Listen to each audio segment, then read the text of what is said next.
Shalom, selamat pagi Bapak Ibu, saudara-saudari yang terkasih dalam Kristus Yesus.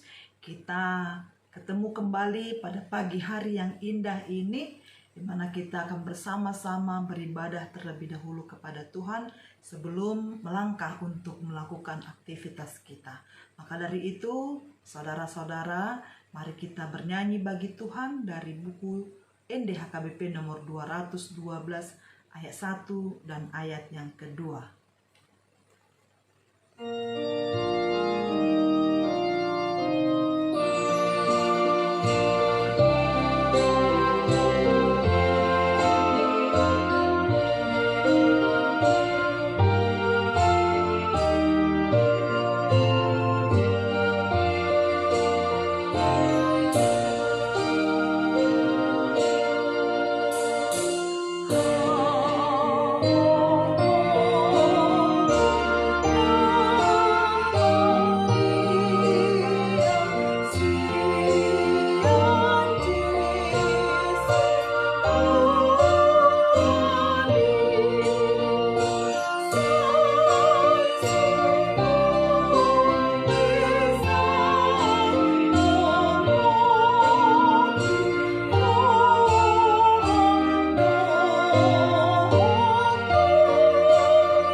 Mari kita berdoa.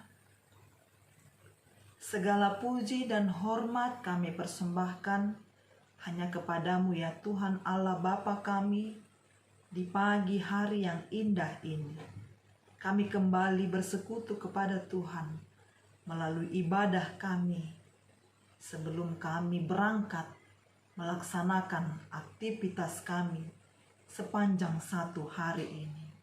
Ya Tuhan, firman-Mu yang akan kami dengar, kiranya Engkaulah yang memberikan hikmat dan kebijaksanaan, supaya kami boleh mengerti, terlebih dahulu kami boleh hidup seturut dengan firman Tuhan. Berfirmanlah Engkau ya Bapa, sebab kami telah siap untuk mendengarkannya. Amin.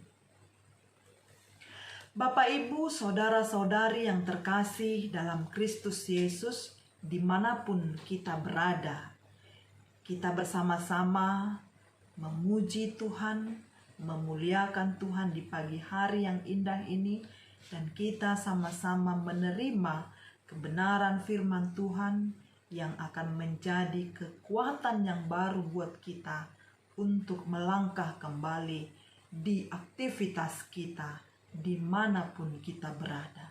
Oleh karena itu, saudaraku, firman Tuhan buat kita pada hari ini di akhir pekan Sabtu 7 Agustus 2021 tertulis di kitab 1 Yohanes pasal yang keempat ayat yang ke-9. Beginilah firman Tuhan. Dalam hal inilah kasih Allah dinyatakan di tengah-tengah kita, yaitu bahwa Allah telah mengutus anaknya yang tunggal ke dalam dunia, supaya kita hidup olehnya. Bahasa Batak Toba dikatakan, sianodo gabe patar holong ni rohani de batana tuhita. Sian naung sinurunai anak nana sasadai tu portibion asa mangolu hita marhite-hite ibana. Demikianlah firman Tuhan. Saudara-saudaraku yang terkasih, di dalam Kristus Yesus. Kasih Allah yang begitu kekal, kasih Allah yang begitu agung buat kita, sehingga kita boleh hidup sampai hari ini. Kita masih diberi kesempatan, bukan karena kebaikan kita, bukan karena kerajinan, kepatuhan kita, bukan karena molek dan gagah kita, tetapi itu semua semata hanya kasih Allah yang begitu besar kepada kita. Maka dari itu kita patut berbangga, kita patut bermegah di dalam Tuhan ketika kita menyadari bahwa Allah menyatakan dirinya sebagai Allah yang adalah kasih. Sehingga ini menyadari bahwa kasih itu dimulai dari Allah sendiri. Allah lah yang terlebih dahulu mengasihi hidup kita, mengasihi saya, mengasihi saudara, mengasihi kita semua. Terlebih dahulu Allah yang mengasihi kita. Itu makanya Allah itu adalah kasih. Jadi kalau kita mau belajar tentang kasih, marilah kita belajar dari Allah yang adalah kasih itu. Allah yang menyatakan dirinya kepada kita. Mari kita bayangkan, mari kita ingat-ingat Bapak Ibu. Jika mengingat dosa-dosa kita kepada Tuhan yang kita lakukan, sewajarnya kita mendapat penghukuman dari Tuhan. Tapi begitu besar kasih Allah kepada kita.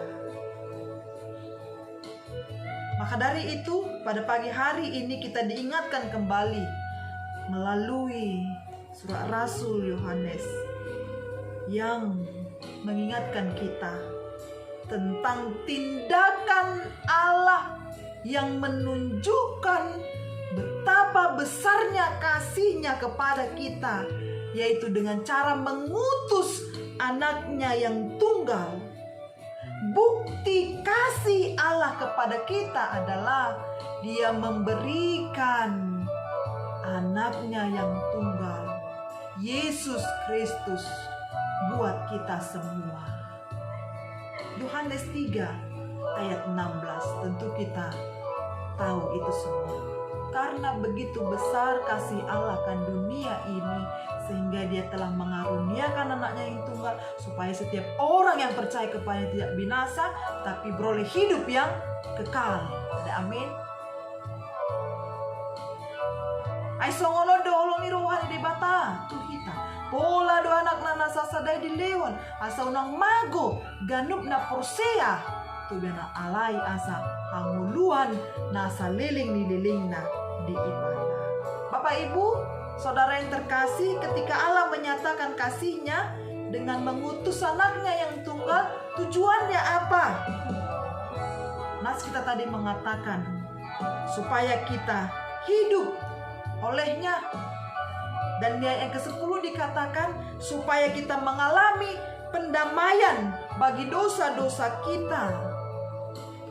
Bukankah ini kasih yang suci, kasih yang ilahi,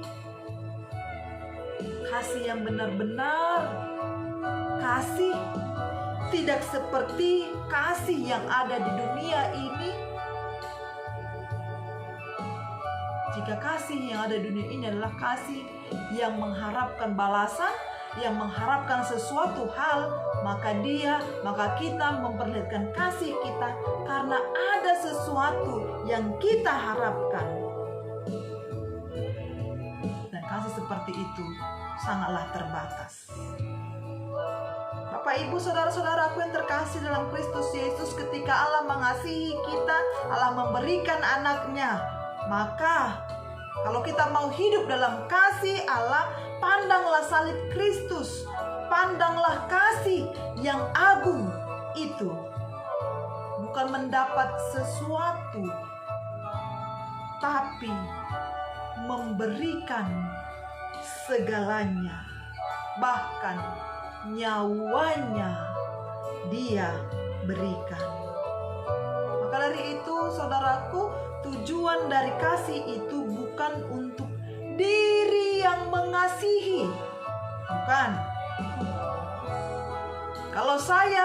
Kalau kita mengasihi hanya untuk mendapat sesuatu hal, tetapi berbeda dengan kasih yang daripada Allah.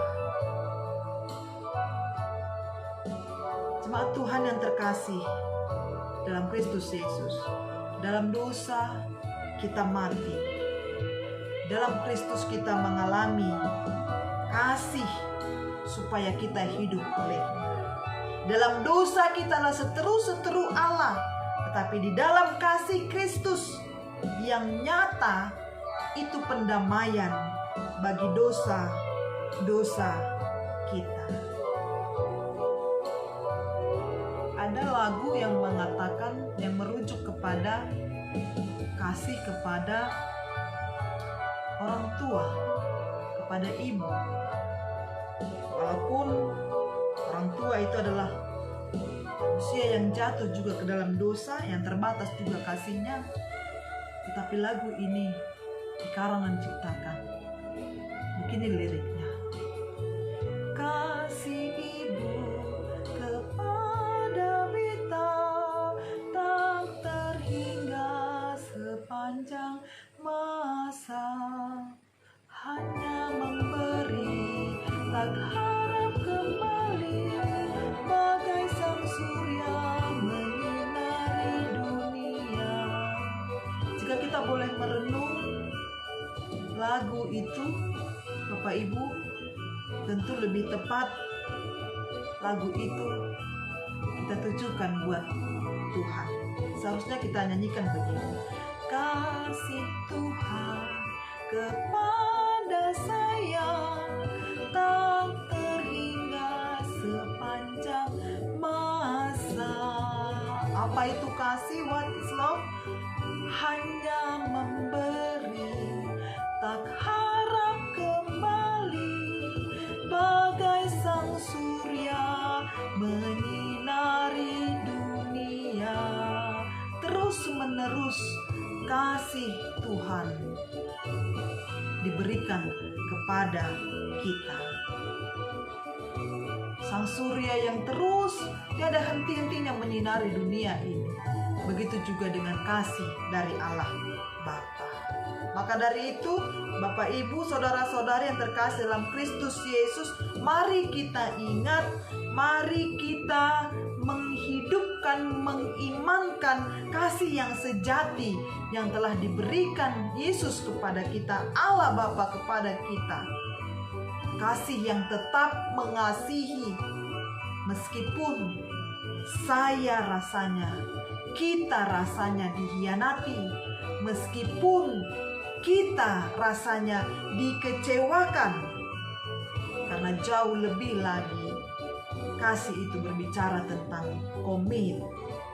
Jika Allah sudah mengasihi kita sedemikian, marilah kita memberi kasih kita kepada semua orang. Maka dari itu, mari kita berangkat, mari kita melakukan kasih yang daripada Allah, karena untuk itulah kita boleh menunjukkan kasih kita dalam kehidupan kita. Tuhan memberkati kita. Amin. Kita berdoa. Terima kasih Tuhan Allah Bapa kami, Allah yang penuh kasih. Engkau boleh menyapa kami melalui firman-Mu yang mengingatkan kami betapa besar kasih dan setia-Mu kepada kami. Kendati pun begitu banyak dosa dan pelanggaran yang kami lakukan, tapi kasih Tuhan selalu baru dalam hidup kami. Oleh karena itu Tuhan, kami mau berangkat menunjukkan kasih kami. Kasih yang walaupun kami sering disakiti, tapi kami akan tetap mengasihi. Yang walaupun kami sering merasa dikecewakan, kami tetap mengasihi. Terima kasih buat firman-Mu. Kiranya Tuhan yang meneguhkan kami semuanya, umat-umat Tuhan di dunia ini. Amin. Bapak, Ibu, saudara-saudari yang terkasih dalam Kristus Yesus, kita bernyanyi kembali dari buku ND HKBP nomor 640 ayat yang pertama.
Bapak Ibu, mari kita akhiri ibadah kita.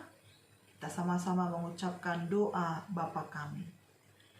Bapa kami yang di sorga, dikuduskanlah nama-Mu, datanglah kerajaan-Mu. Jadilah kehendak-Mu di bumi seperti di sorga. Berilah kami pada hari ini makanan kami yang secukupnya, dan ampunilah kami akan kesalahan kami, seperti kami juga mengampuni orang yang bersalah kepada kami. Dan janganlah membawa kami ke dalam pencobaan, tetapi lepaskanlah kami daripada yang jahat, karena Engkaulah yang punya kerajaan dan kuasa dan kemuliaan sampai selama-lamanya. Amin. Kiranya kasih karunia Tuhan Yesus Kristus dan kasih dari Allah Bapa dan persekutuan Roh Kudus, itulah yang menyertai kita hari ini sampai selama-lamanya. Amin. Shalom, salam dari kota Surabaya.